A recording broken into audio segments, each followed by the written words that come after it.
नमस्कार मंडळी, स्वागत आहे तुमचं माझ्या मिनी व्लॉगमध्ये आणि खूप दिवसानंतर मी डेली व्लॉग शेअर करत आहे. आज संडे आहे आणि आमची गुड मॉर्निंग झाली होती. मी पण उठली होती, बाबू उठला होता आणि आज बाबूचे पप्पा घरीच होते. बाबू सकाळी झोपेतून उठल्या जाऊन त्याच्या नानीजवळ बसला होता. त्यानंतर मग मी सुद्धा गेली फ्रेश व्हायला. मी मस्तपैकी फ्रेश वगैरे झाले. त्यानंतर माझा चिया सीड्सचा पाणी एवढे दिवस माझा गॅप पडला होता बिकॉज हॉस्पिटल, घरी मम्मीचं ऑपरेशन, बाकीच्या सगळ्या धावपळी, त्याच्यामध्ये सगळ्याच गोष्टींमध्ये हेल्थकडे लक्षच नाहीये. सध्या 2 दिवस झाले आजारी पण होती. त्यानंतर मी चिया सीड्स आणि थंड पाणी मस्तपैकी पिली. त्यानंतर मी नाश्ता केला. पप्पाने कांदा पोहे बनवले होते, मी मस्तपैकी कांदा पोह्यांचा नाश्ता केला.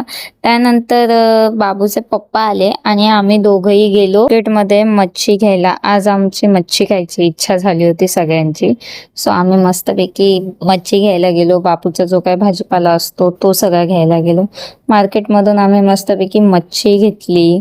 त्यानंतर घरी आलो आणि घरी आल्यानंतर बाबूच्या मम्मी हातामध्ये दिली होती मच्छी. ती त्याने पकडली, थोडा वेळ खेळला आणि ती खाली टाकून दिली.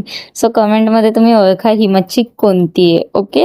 त्यानंतर मस्तपैकी बाबूसाठी स्पिनिच, मशरूम आणि बेबीकॉर्नचं सूप बनवलं होतं. तो बाबू खायला मस्ती करत होता, रडत होता.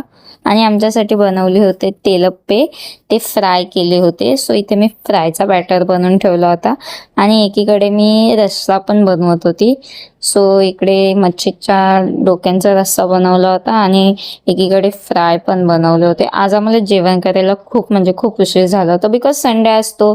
ऑब्वियस आहे, सगळ्यांची स्लो मॉर्निंग असते.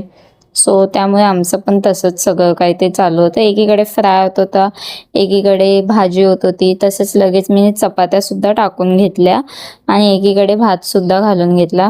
आणि त्यानंतर आमचं जेवण वगैरे सगळं रेडी झालं. तोपर्यंत बाबूने मस्तपैकी एक झोप काढली. बाबूचे पप्पा आज घरी होते, मग बाबूला पप्पांनीच त्याच्या हँडल केलं. त्यामुळे त्याला काही शूट करायला म्हणजे त्याचे काही क्लिप्सच नाही काढले. मग इथे आमचं जेवण वगैरे रेडी झाला. मी मस्त असं ताट भरला आणि त्यानंतर बाबू पण उठला. तर मग बाबू पण जेवायला लागला आमच्यासोबत. त्याचे पप्पा त्याला चारत होते. असा गेला काही आमचा आजचा संडे. तुमचा कसा गेला तर कमेंटमध्ये मला नक्की सांगा आणि चॅनलला सबस्क्राईब करायला विसरू नका. थँक्यू.